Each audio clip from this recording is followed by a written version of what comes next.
everyone. Welcome to another, what we call transformational episode of the Wellness Way. We're your hosts, Susan and Jennifer. Today, we're going to dive into this amazing, powerful world of beliefs, especially those pesky limiting ones that can hold us back from reaching our true potential. It's amazing how our mindsets can shape the world around us. And we've experienced moments of doubt that creeps into our thoughts. I can't do this. I'm not good enough. That just play on repeat. And today we're going to unravel those beliefs, discover how we can transform them, and just really elevate our energies for ourselves and our entire lives. So we'll just start with hi, I'm Susan Flerchinger, your host of The Wellness Way, and my wonderful co host, Jennifer Farrar. And just real quick, we are both energy healers, Mhm. and I specifically work on just the energy of your physical body, of the space around you, of how you keep yourself elevated to be the best version of yourself.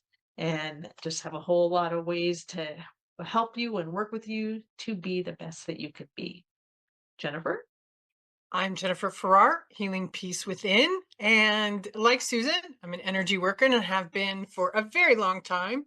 Reiki master, theta healer, emotion code practitioner, sacred activations practitioner, all of those things, all of those energy modalities that bring to bear when we help heal your heart wounds, your traumas, your limiting beliefs, and all those things that tell you I can't have, I can't be, I can't do. We are here to tell you those are just lies we tell ourselves to stop us. And we're here to tell you those can be changed. And Susan and I do that on a regular basis to help our clients, the general public and our corporate clients, to create their best life and their best business possible. And today we get to do just that. Last week, we talked about developing our intuition and why that's important.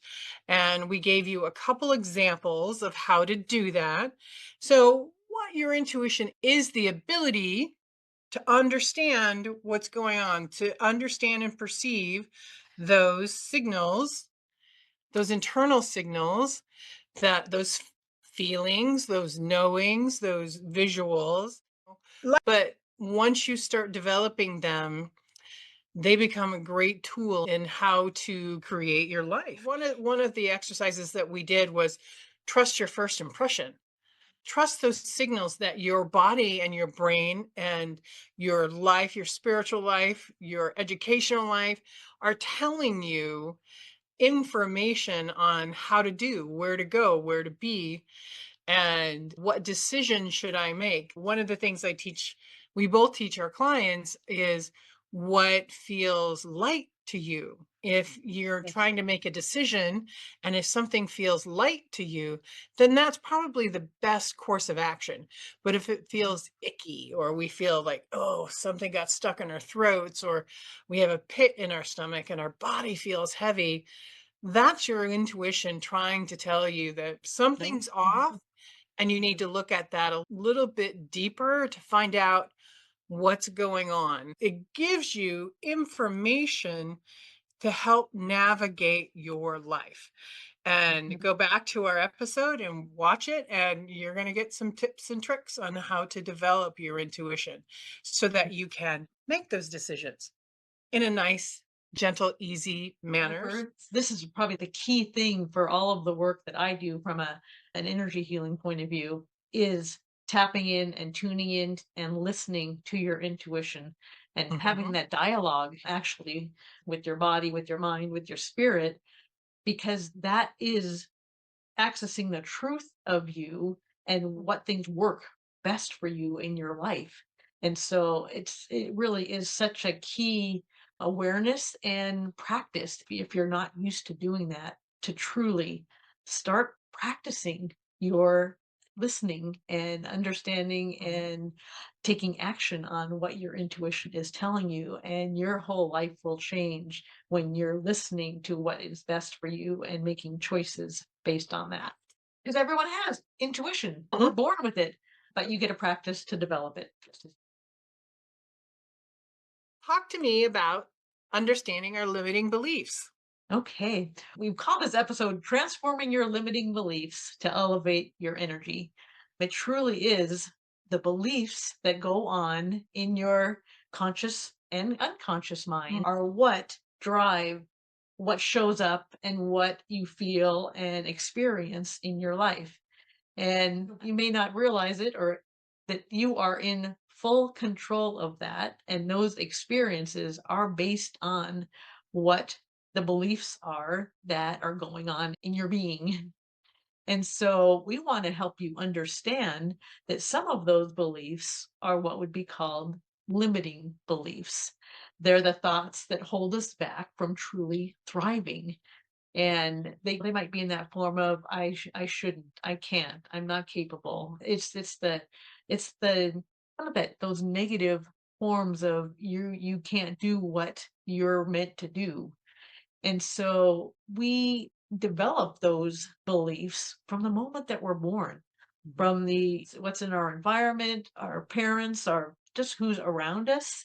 And when we're tiny, we're absorbing that, and so we're just going to talk through as we go just how all of that shapes who we are.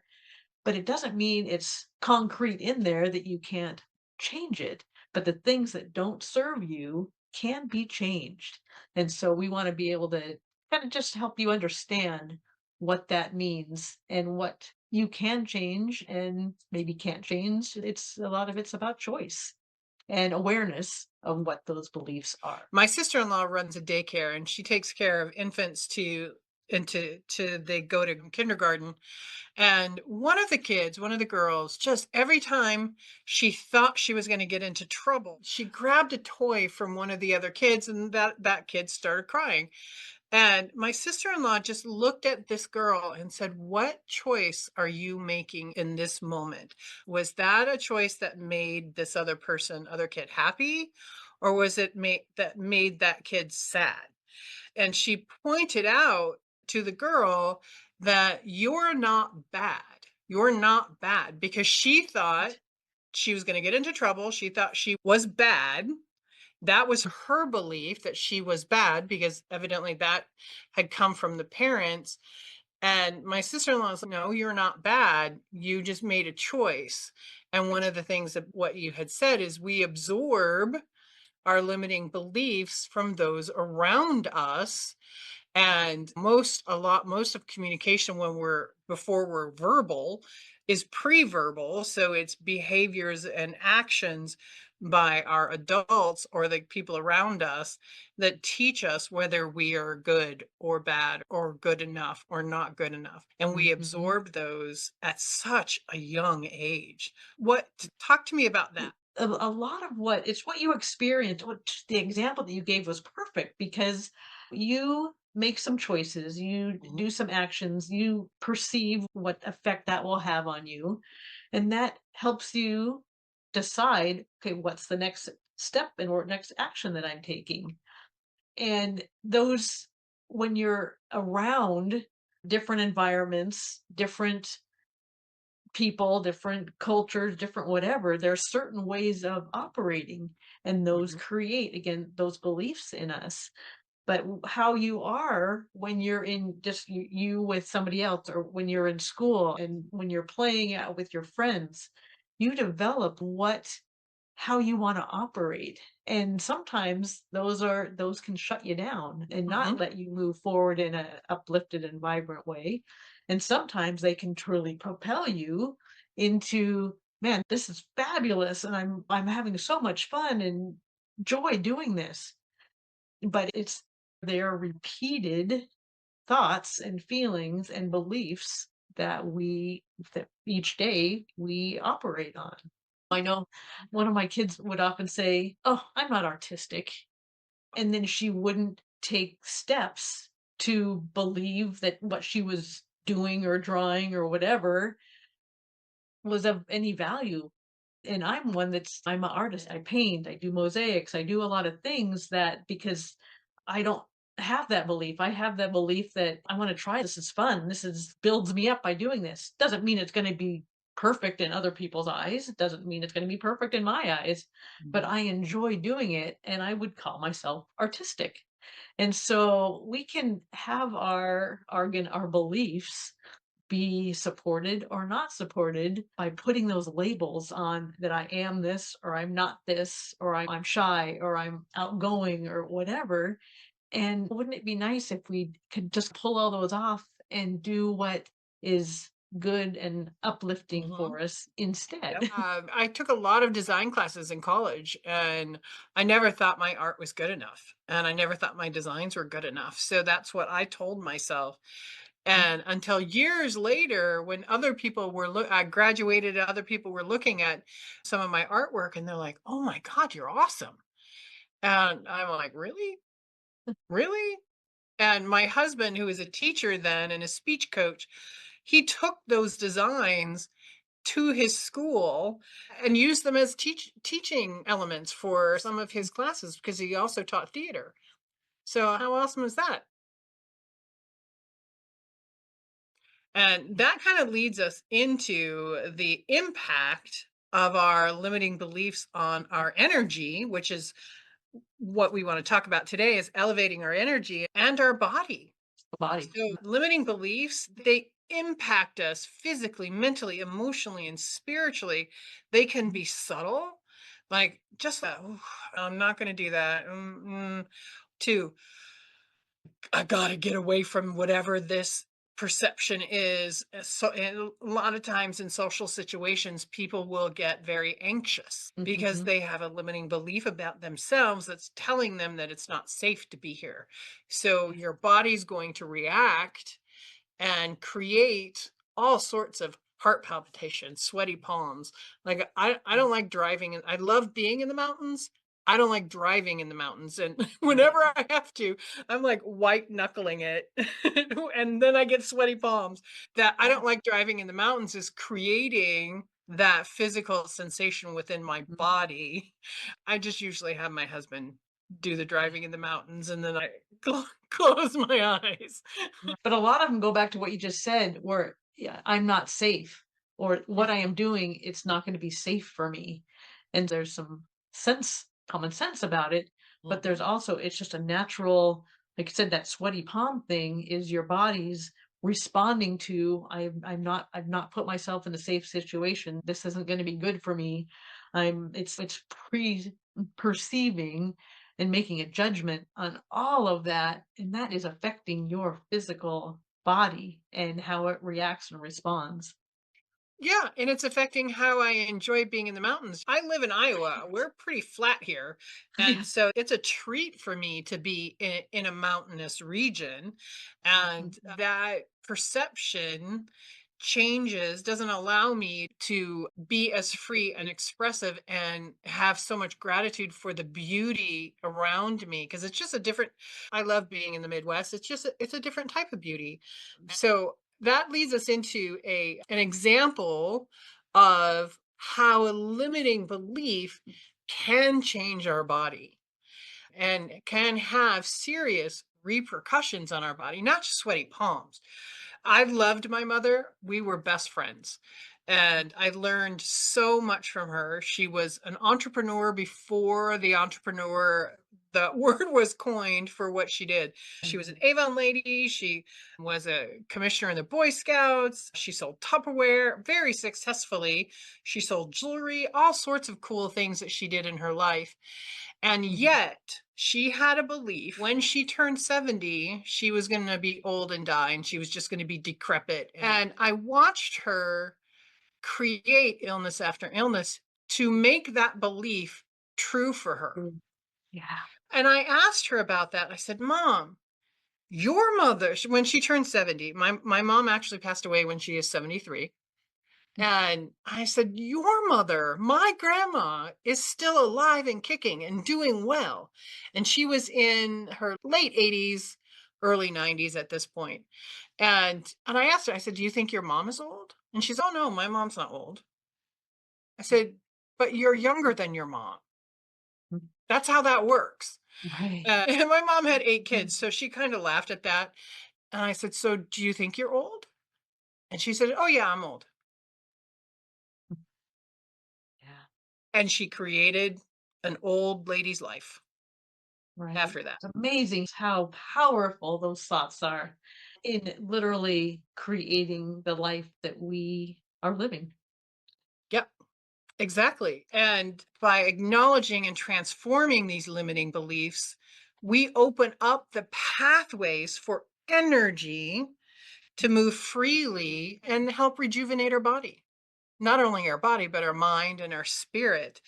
And that release can lead to a profound sense of balance and vitality, empowering us to live more fully and aligned with our true potential. Yes. So, talk to me about your mom, your mom.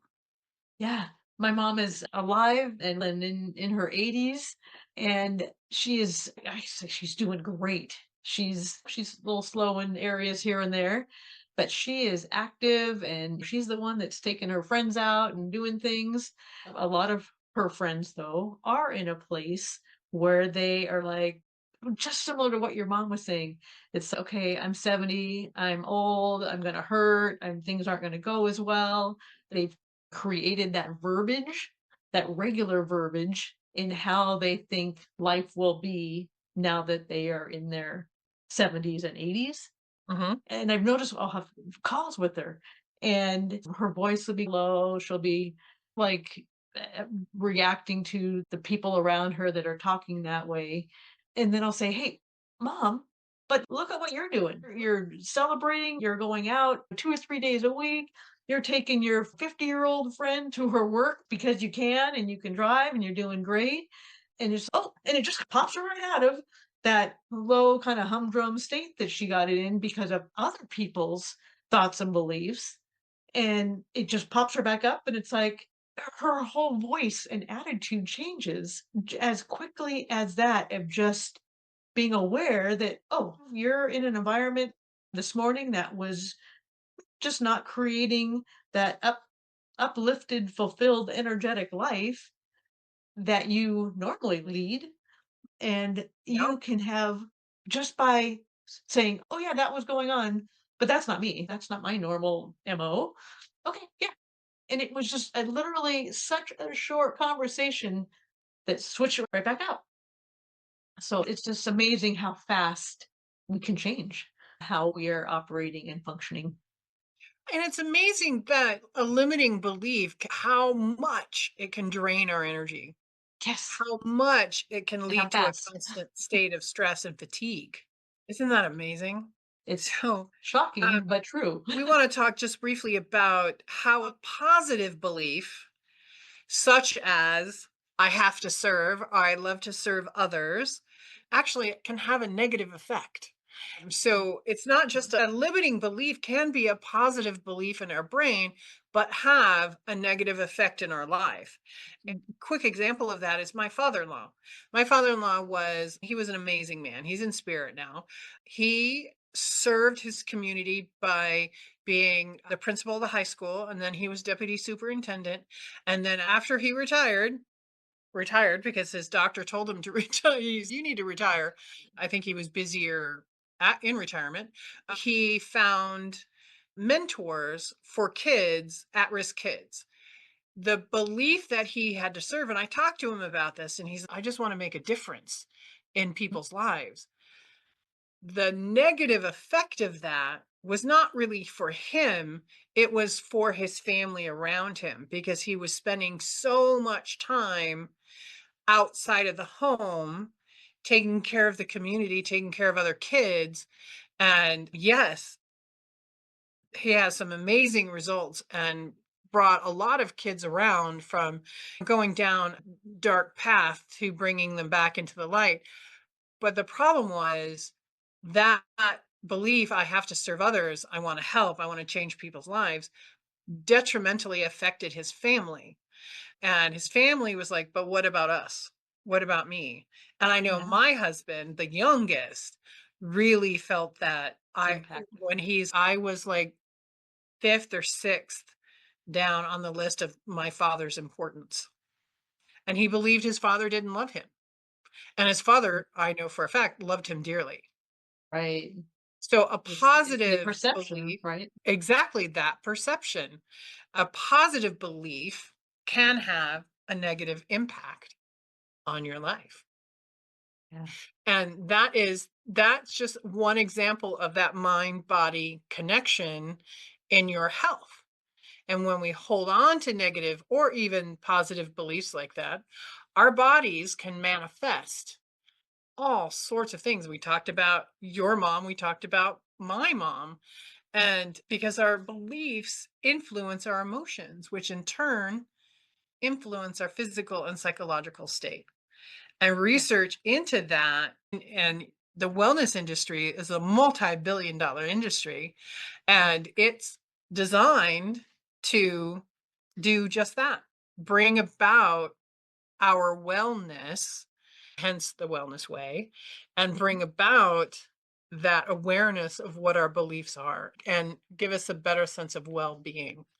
So, embracing that power and the belief that you can transform our limiting beliefs, that's what this episode is really about. And Mhm. elevate our energy by transforming the limiting belief. And I know this is an area that you've spent a lot of time. Mhm. I guess we both have spent a lot of time understanding the subconscious mind.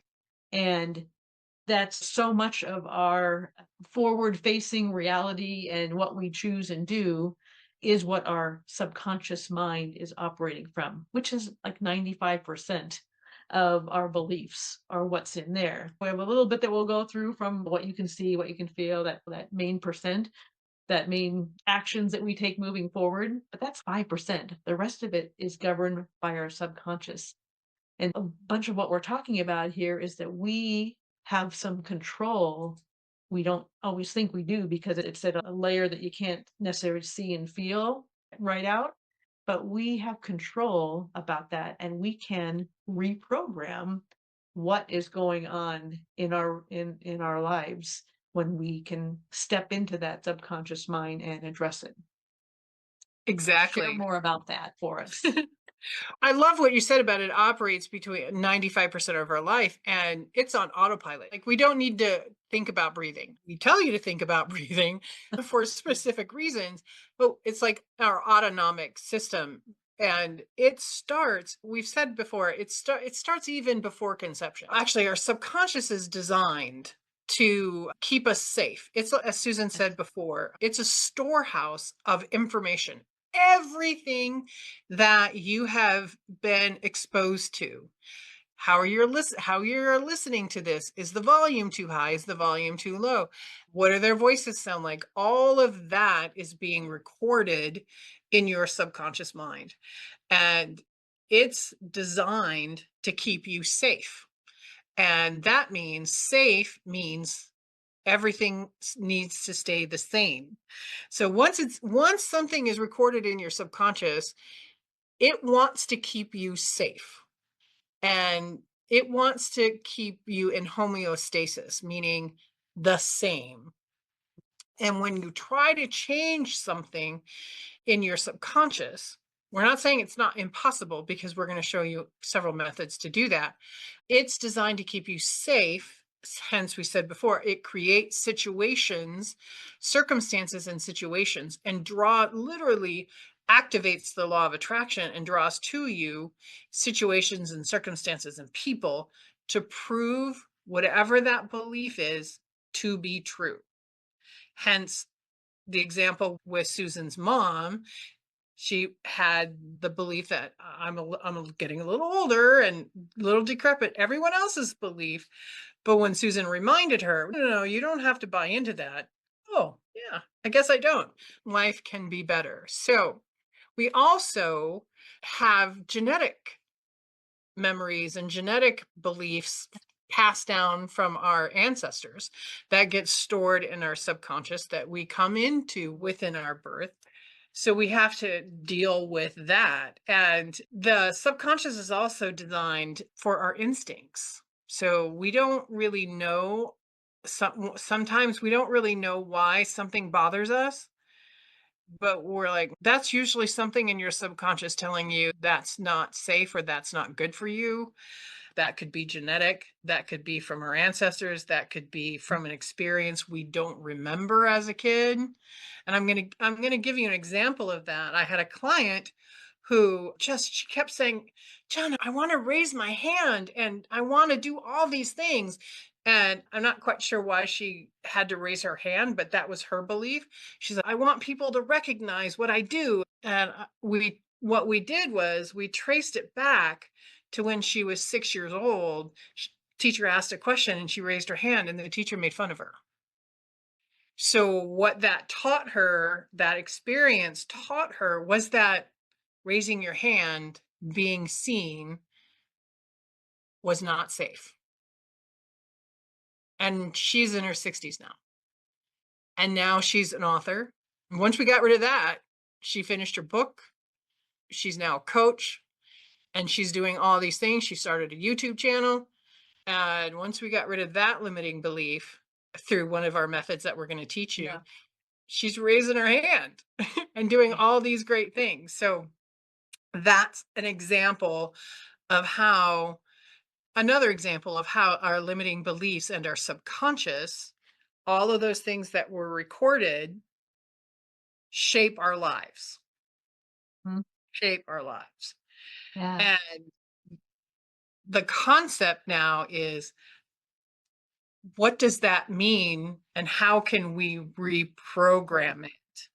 How can Mhm. we change it to make it safe for us, to make it work, to make our subconscious work in a way that benefits us? So Mhm. Susan, talk to me about that. Yeah. A lot of it really it starts with the awareness that Mhm. this kind of thing it's going on. So I know just even for me, I'll be working with people, great results, things are moving along wonderfully. That and then something will happen that says, "Oh no, you didn't do that right, or you didn't do that good enough," and I'll doubt how I'm helping Mm, people or what I'm helping them with.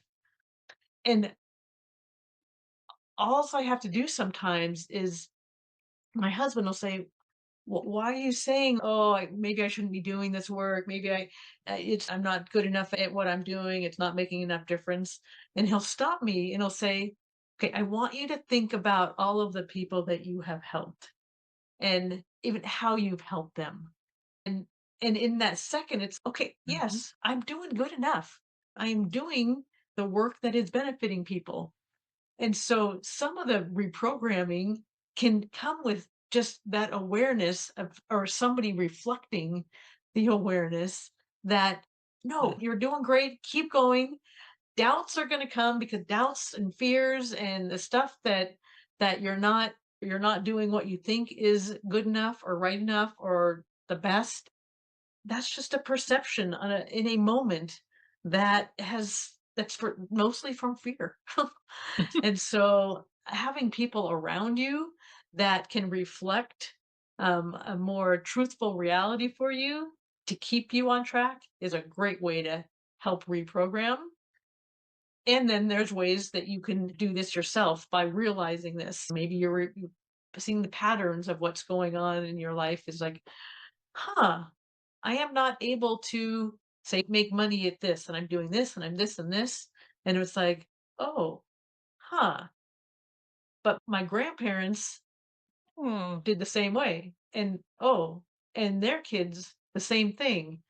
And so it's really about taking a moment sometimes to notice what those beliefs are. Are they serving you? Are they even important anymore? And beliefs can be changed because they're not putting you in that fulfilling, thriving, higher energy life. And we can reprogram by a variety of ways. And we're going to be sharing that with you here in just a moment. I love what you said about being aware, because once you're aware of something, positive or negative, you have a choice, a conscious choice in what you're going to do with it. Yeah. Because you can consciously choose to keep a limiting belief. Yeah. We're not here to say, "Oh, every limiting belief has to be changed." No, you can keep Mhm. it if you want. I've had clients who are when I've pointed out that this is not in your best interest to keep this belief, and they're like, "No, I'm keeping it." I'm like, "Okay, no judgment on my part. If you Yeah. want to keep it, it's yours to keep." Now let's move on to identifying them. How do we do that? Susan and I use a lot of it. We use our intuition to identify a limiting belief, and but we want you to have a tool, some tools to be able to do it yourself. And one of the things is self-reflection and Mm. journaling. And I know we've talked a lot about journaling in the past, but it is so valuable. You can what we recommend is you set aside quiet time, so you're not gonna be interrupted by your kids or your dogs or your spouse or other family members, and just ask yourself a few questions. What beliefs do I have that is holding me back? Why can't I do this? What's the worst thing that would happen if I do this, whatever this is? If I start a business, if I buy some of these clothes that I want. It's a counterintuitive question, but Mhm. you just keep asking yourself, what's the worst thing that would happen if this were to happen, if this were to happen? And eventually you're going to get a whole list of limiting beliefs that tell you, no, you can't have it. And journaling is such, writing all those down so you can see it is such a powerful process. And you're going to see those reoccurring thoughts.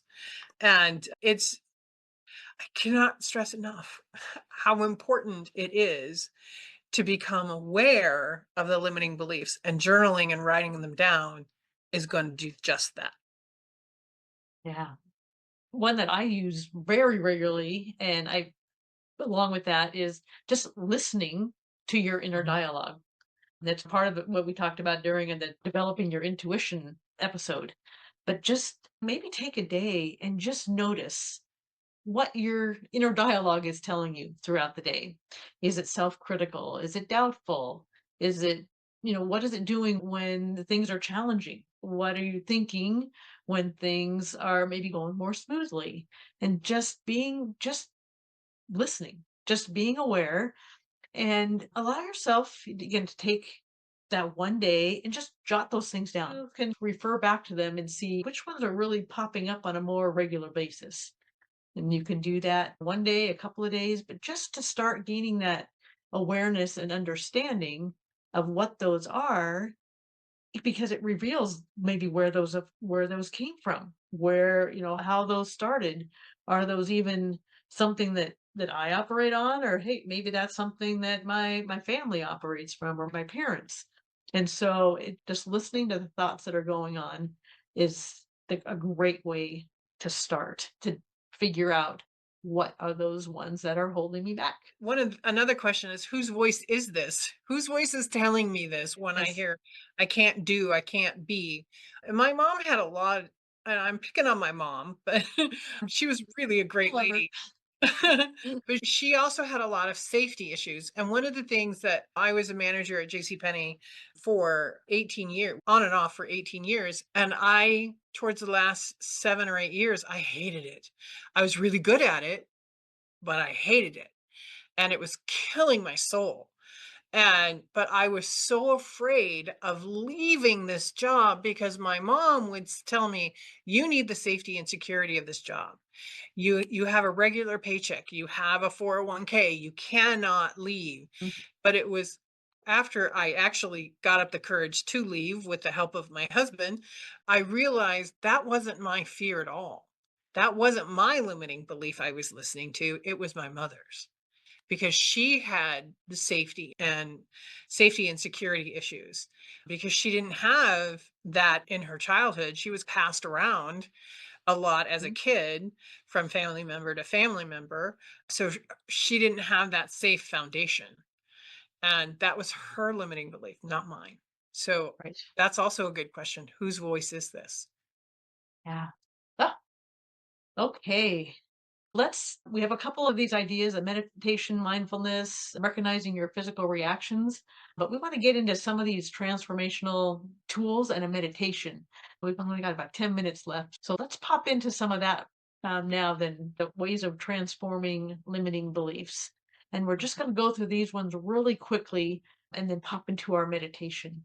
So, I know, I can't Jennifer, wait to you do the want to? meditation. I know. So Susan and I use, there's a lot of different tools out there, and Susan and I use tools like the emotion code. I don't know if we've talked about that. I use theta healing and I use EFT, which we had a full episode on EFT. I use full court of Tapping. atonement, and Susan uses what? Tell me, what modalities do you use? The emotional code and my medical intuitive training are just ways of quickly asking questions of what's going on, what is the limiting belief, and I have some charts that, just a bunch of them that you can just kind of ask the number. So I use those types of practices because it quickly gets to them after you've talked through some of the things that are going on in your life. It's just quick and easy ways to get to those beliefs that are holding you up. Yeah. And one of the techniques I use a lot, actually, because it's helped me quite a bit, is to challenge and reframe, or reframe and Mhm. challenge. You can start by asking yourself, again, ask yourself questions, write it down. Mhm. And because this will help you start to dismantle, to break apart the energetic bonds that hold the limiting belief in place, and it allows you to replace it with a positive belief system. And this is like a crucial first step, and I'm going to give you a quick example. Is when I first started on my energy journey, energy healer, a spiritual healer, I was like, I cannot charge for any of my services because these are gifts from God, because everything that I do was a result of a prayer. God, I need help. Help me help others. And something, a modality would show up, a way would show up. I was starting to get resentful because I was doing healing work, but it was taking time and energy and effort, and I wasn't getting paid for it. And yes, it is a gift from God. And I'm sitting in prayer and in my quiet time, and I'm like, God, what is going on here? Why can't I get paid for what I do? And so this was in the 90s. So this was early on. And if you've ever watched basketball, you know who Michael Jordan is. And I was just seeing Michael Jordan do all these incredible feats on the basketball court. And I'm like, why am I seeing Michael Jordan? What's up with that? Yeah. And these distinct words came to me. Michael Jordan was born with a natural athletic ability. It wasn't until he developed the ability, developed the skills he was born with, that he made money from. And I went, "Oh." And God said to me, "But he developed those skills." Yes, his ability was a gift from God, but he developed those abilities into a skill. And I got told, "You're very skilled at what you do." And I went, "Oh, okay." Nice.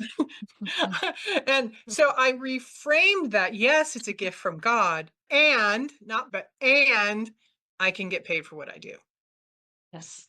because I have spent thousands of hours developing what I do into skills, and the same as you. We've spent thousands, not only Yes. thousands of dollars in developing our skills, our Techniques skill and set, learning. Mhm. thousands of hours learning to do what we do. And we were given this as, it to me, it is a gift from God. Yes. That's how you challenge and reframe. Yeah. And I would say that's really the top one that both of us use. And we're gonna actually probably do the meditation first, and then we might give you some other details of things to think about. But we'll get mindfulness, visualization at the end. I'm gonna have you talk about the positive affirmations.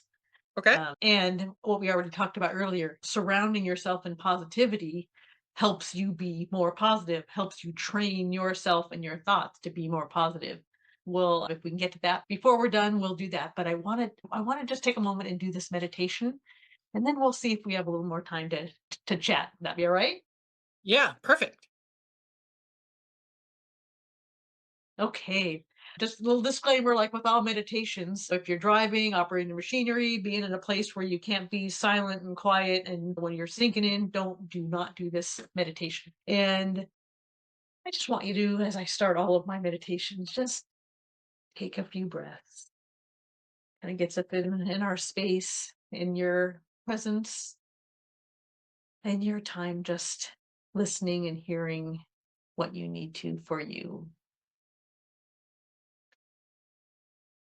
And if you have a piece of paper or want to go back and listen to this later, you can write down a limiting belief that you want to work on. Or just for now, we'll just add one in. I don't deserve this. So we're just going Good to one. use that as an example. So find a comfortable position, sitting or lying down, where you can be relaxed and undisturbed for a few moments.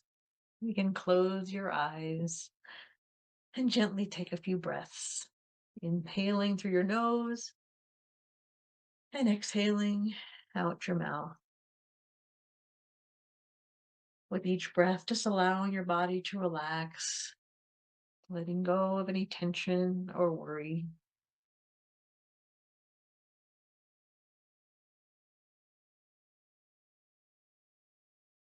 Take a moment and bring your attention inward, just focusing on the gentle rise and fall of your breath.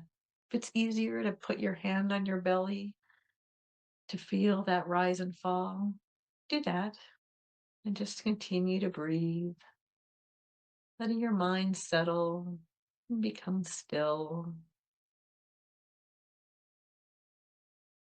Now, in this peaceful state, bring to mind the limiting belief that you choose.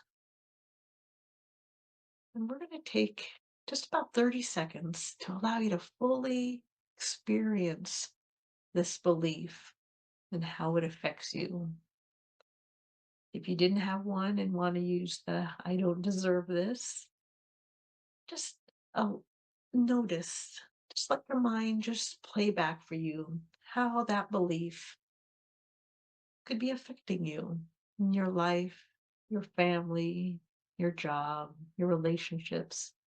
And without judgment, just let that all play through just for a few more moments.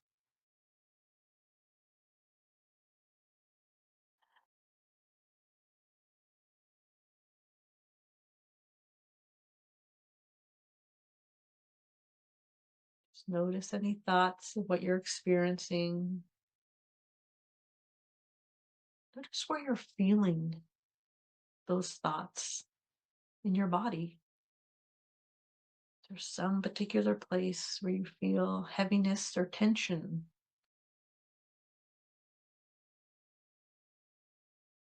We want to acknowledge those thoughts and emotions and feelings. We gently thank them for their presence, the roles that they've played in your life, no matter how early. And now we're choosing that it's time to release them with intention.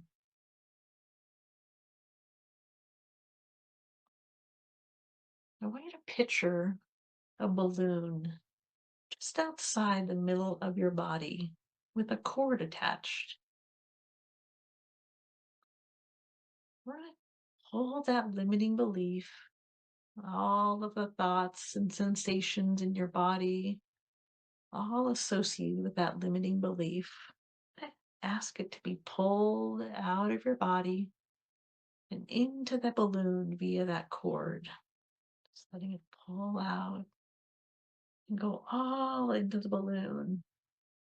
We're going to let that balloon just be filled up as big as it needs to be with that limiting thought and belief and all the sensations and thoughts and experiences that were tied to it. I'm just going to fill them right into that balloon. And you can use your breath to just blow that all in to that balloon, letting it all pour out. And just take a nice breath. And then I want you to imagine cutting the cord. Just taking those little scissors and cutting the cord that's holding that balloon. Just let that balloon drift away from you. It's no longer yours to manage and deal with.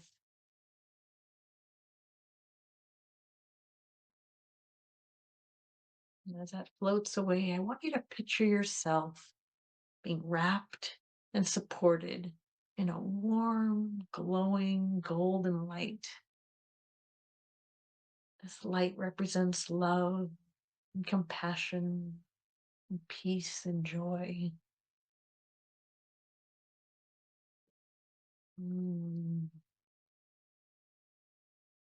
And with that release and that freeing of that energy and bringing in the energy that's more supportive with for you, you now have the energetic space to create opportunities and growth and empowerment.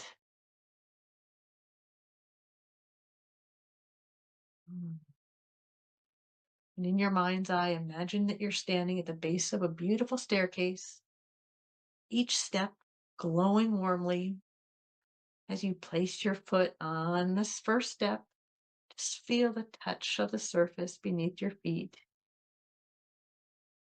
With each breath, you just take another step upwards, feeling a sense of lightness and freedom with each movement. As you ascend the energy of your empowering belief, maybe it's I'm capable, I'm deserving, I welcome this change, I can do this, I'm allowed to do this, it's safe for me to do this. Hold those in and allow those beautiful new empowering beliefs to be embodied and embraced. And as you reach the top of the staircase, let these words resonate deeply within. Feel their positive energy just illuminating your entire being, filling you with warmth, confidence, and a sense of limitless possibility. And as we gently bring this meditation to a close, take a few deep breaths, cleansing breaths. Begin to wiggle your fingers and your toes, just kind of wiggle your body around, bringing the awareness fully back in your body, fully back. And when you're ready, open your eyes, feeling refreshed and aligned with your new belief. Oh, And I'll just real quick, I Jennifer, what'd you notice? I had when we talked about I don't deserve this, and I don't remember what I didn't deserve, but I had a really sharp pain right here. I'm like, this is very uncomfortable. And then when we did the balloon, I just let that, and to me, that signified an emotional block or a limiting belief. That pain went into the balloon, and as soon as we cut the cord, that pain went away. And then I got emotional about it. I'm like, oh, but I needed Yes, it. And then and very and then common. when we wrapped around with the golden light, that went away. That, oh my God, what did I do? I needed that. I'm like, oh no. And then when we were walking up the steps, I was like, uh, I can do that. Whatever. I am deserving. And it's like as soon as I got to the top step, it was like, oh, and I was like walking away like with all this energy. So yeah, I'm jazzed now. Yay. Yay, yay, yay. Oh, that Well, was wonderful. there's so much again, so much more that we can talk about and on how to shift those limiting beliefs and be the best that you can be, feel the best that you can in that just really positive, I can do this. I can do really anything that I choose. Yeah. And so I know later episodes will continue to discuss this and those possibilities and just give you more insight. But for now, just take what we've shared with you about these limitations and that you can choose and do exercises and do practices to help create the beliefs and the feelings and the forward movement of what is best for you. So stick around. We've got more to tell you. All right, all the best, and we'll see you next time on the Wellness Way. Bye. Bye.